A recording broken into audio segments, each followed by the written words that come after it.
Hello everyone.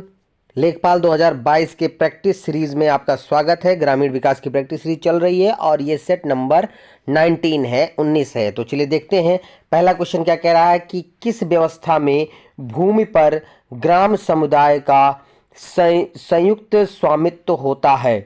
किस व्यवस्था में ग्रामीण भूमि पर ग्रामीण समुदाय का संयुक्त स्वामित्व होता है। जमींदारी, महालनवड़ी, रैयतवाड़ी या काश्तकारी व्यवस्था। तो महालनवड़ी व्यवस्था में ग्राम समुदाय का संयुक्त स्वामित्व हो जाता है। किसमें? भूमि पर हो जाता है। अच्छा, महालनवड़ी की स्थापना किसने की थी, इसकी शुरुआत किसने की थी?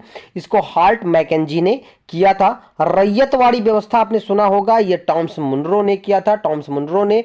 और एक हमारी स्थायी बंदोबस्त थी जिसको लॉर्ड कॉर्नवालिस ने शुरू की थी।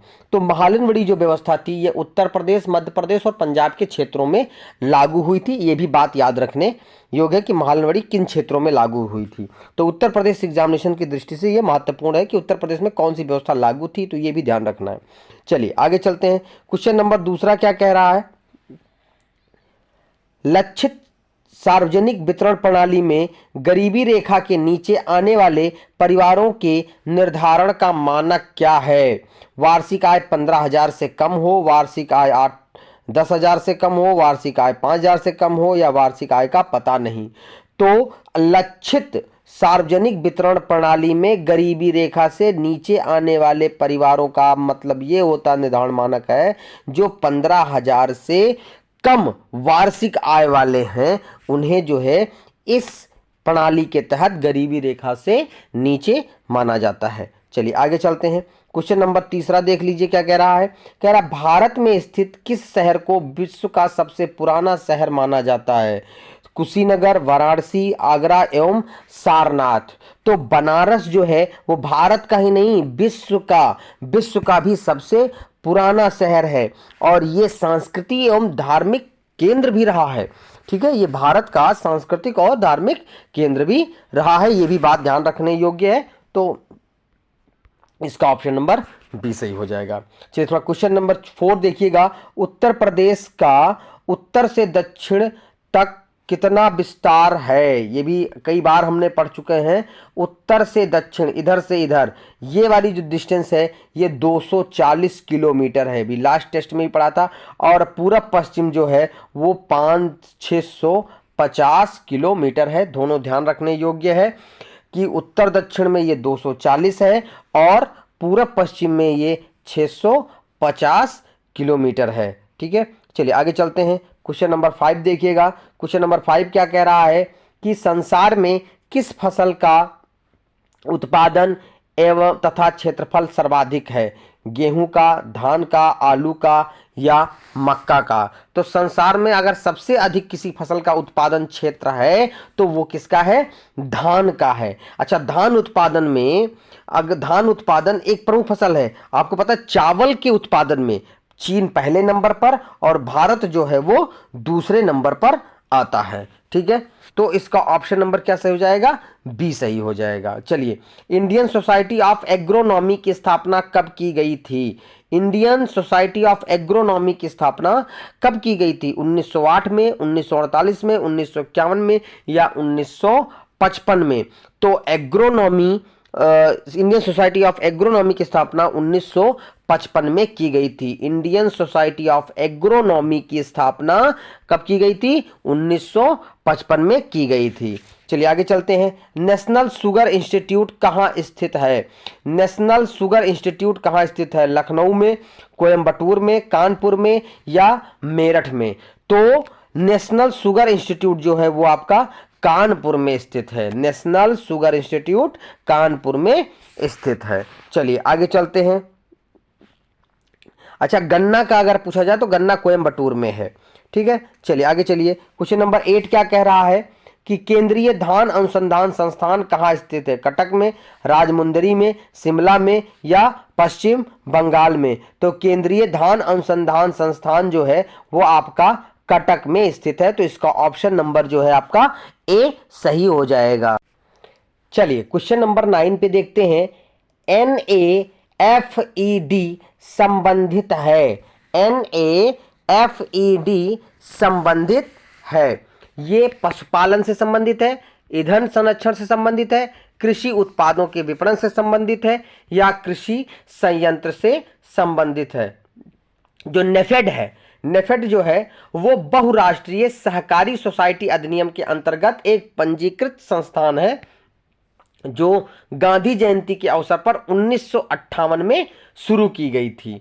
अच्छा, इसका कार्य क्या होता है? ये कृषि उत्पादों के विपणन से संबंधित है। किससे संबंधित है? कृषि उत्पादों के विपणन से संबंधित है। अच्छा, क्वेश्चन नंबर 10 देख लेंगे। क्या कह रहा है कि वर्ष 2009 में आरंभ की गई आम आदमी बीमा योजना निम्नलिखित में से संबंधित है। ग्रामीण भूमिहीनों के लिए बीमा है, उद्योग क्षेत्र में काम करने वालों के लिए बीमा है, या कृषि क्षेत्र में काम करने वालों के लिए बीमा है, या उपरोक्त में से। तो 1909 में जो आम आदमी बीमा योजना शुरू की गई थी, एक्चुअली ये उन लोगों के लिए थी जिनके पास किसी प्रकार की कोई जमीन नहीं थी। इन्हें विकलांग होने पर, ठीक है, विकलांग होने पर या मृत्यु हो जाने पर 30,000 रुपए से लेकर 75,000 रुपए तक की राशि दी जाती थी। तो ये ऑप्शन नंबर ए जो है इसका सही हो जाएगा। चलिए आगे चलते हैं। क्वेश्चन नंबर 11 देखिएगा। क्या कह रहा है कि वर्ष 2003 में उत्तर प्रदेश कृषक वृद्धावस्था पेंशन योजना लागू करने वाले मुख्यमंत्री थे। 2003 में उत्तर प्रदेश में कृषक वृद्धा पेंशन योजना लागू करने वाले मुख्यमंत्री कौन थे? 2003 में मुलायम सिंह यादव जी थे। कौन थे? मुलायम सिंह यादव जी थे। इन्होंने जो है 60 वर्ष की आयु जिनको पार कर लिया था उन्हें 400 और 80 वर्ष से ऊपर वाले के लिए 500 रुपया प्रति माह पेंशन जो है लागू किया था। तो इसमें ऑप्शन नंबर ए सही हो जाएगा। किस नगर को सिराज ए हिंद के नाम से जाना जाता है? सिराज ए हिंद किसको जाना जाता है? जौनपुर को कहते हैं। उत्तर प्रदेश में जौनपुर जो शहर है उसको क्या कहा जाता है? सिराज ए हिंद कहा जाता है। अच्छा, जौनपुर शहर बसाया किसने था? जौनपुर शहर को फिरोज शाह तुगलक ने बसाया था। ठीक है, और यहाँ पर शाही किला, अटाला मस्जिद, बड़ी मस्जिद, झाझरी मस्जिद, लाल दरवाजा और शाही पुल भी देखने योग्य बना हुआ एक स्थल है।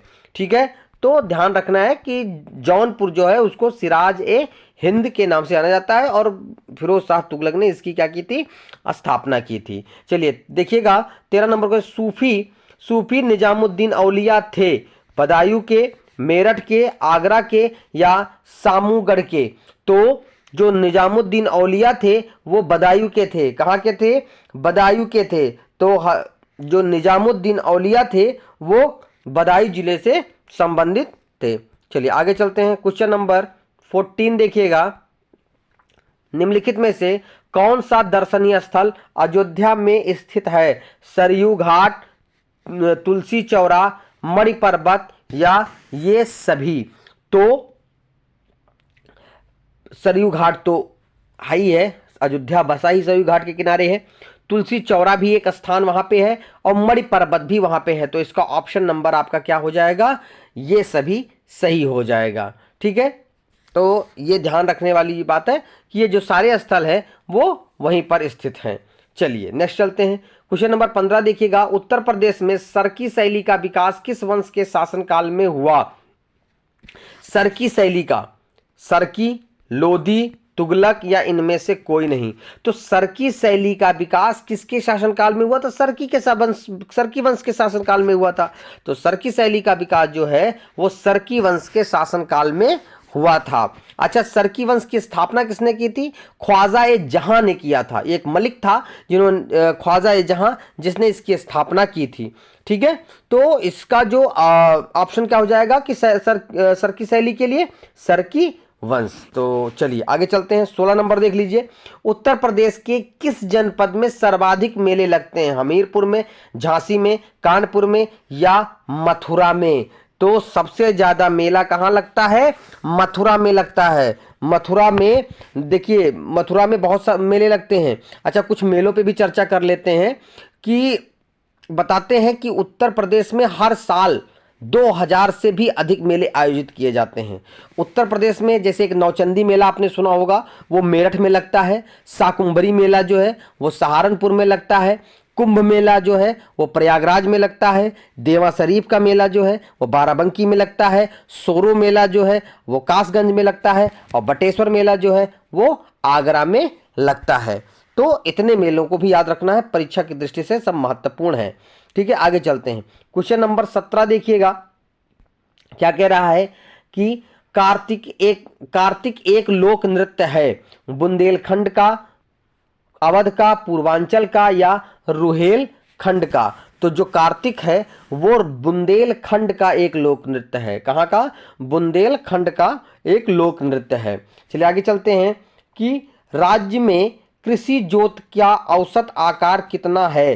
राज्य में कृषि जोत का औसत आकार कितना? 0.83 हेक्टेयर, 1.25 हेक्टेयर, 1.50 हेक्टेयर या 2.00 हेक्टेयर। ठीक है, तो जो राज्य में जो कृषि जोत का औसत आकार है वो 0.83 हेक्टेयर है। कितना है? 0.83 हेक्टेयर है। तो इसका ऑप्शन नंबर जो है आपका ए सही हो जाएगा। आगे देखिए क्वेश्चन नंबर 19 क्या कह रहा है कि राज्य सरकार द्वारा में पशुपालन विभाग की स्थापना की गई थी। 1974 में, 1944 में, 1994 में या 2004 में।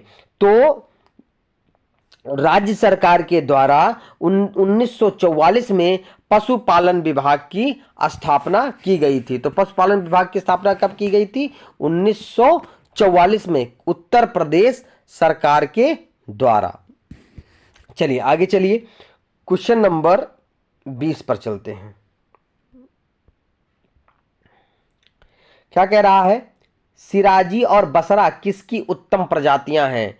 सिराजी एवं बसरा किसकी उत्तम प्रजाति? कबूतर की, कौवा की, मोर की या तोता की? तो जो सिराजी बसरा है वो कबूतर की जो है उत्तम प्रजाति हैं। कौन कौन सी? सिराजी और बसरा। तो ये भी ध्यान रखेंगे। ठीक है, चलिए आगे चलते हैं। क्वेश्चन नंबर 21 क्या कह रहा है कि ऑपरेशन ब्लैक बोर्ड किससे संबंधित है? केंद्र सरकार की योजना है, यह राज्य सरकार की योजना है, स्थानीय निकाय की योजना है या ग्राम पंचायत की योजना है? ठीक है, तो जो ऑपरेशन ब्लैक बोर्ड है वो एक केंद्र सरकार की योजना है। ठीक है, इसकी स्थापना 1986-87 में की गई थी। 7वीं पंचवर्षीय योजना के तहत किया गया था। और इस ऑपरेशन ब्लैक बोर्ड का जो मुख्य उद्देश्य है वो प्राथमिक विद्यालयों में न्यूनतम शिक्षण सामग्री उपलब्ध कराना है। ठीक है, तो ये याद रखने योग्य। और ये किसकी योजना है? केंद्र सरकार की योजना है। चलिए क्वेश्चन नंबर 22 देख लेते हैं कि राष्ट्रीय एकता समिति का गठन कब हुआ था? राष्ट्रीय एकता समिति का गठन 1967 में, 1976 में, 1996 में या 1992 में? तो राष्ट्रीय एकता समिति की जो स्थापना है वो 1967 में की गई थी। कब की गई थी? 1967 में की गई थी। चलिए आगे चलते हैं। क्वेश्चन नंबर 23 देख लेते हैं क्या कह रहा है। क्वेश्चन नंबर 23 कह रहा है, ध्यान दीजिएगा, कि केंद्रीय परियोजना चमन का संबंध किससे है? केंद्रीय परियोजना चमन का संबंध किससे है? बीमा से, स्वास्थ्य से, कृषि से या शिक्षा से? तो केंद्रीय बीमा योजना जो चमन है वो आपका कृषि से संबंधित है। चमन किससे संबंधित है? कृषि से। चमन किससे संबंधित है? कृषि से। ध्यान रखेंगे, चमन का संबंध कृषि से है। रेड राट रोग किस पौधे में लगता है? राट रोग जो है चने में लगता है, गन्ने में लगता है, गेहूं में लगता है या कपास में लगता है? किस में लगता है? तो जो रेड राट रोग है वो आपका गन्ने में लगता है। किस में लगता है? गन्ने में लगता है। बहुत इंपॉर्टेंट है ये भी क्वेश्चन, ध्यान रखिएगा। ठीक है, चलिए आगे चलते हैं। लास्ट क्वेश्चन हमारा क्वेश्चन नंबर 25 पे चलते हैं। देखिएगा क्वेश्चन नंबर 25 क्या कह रहा है?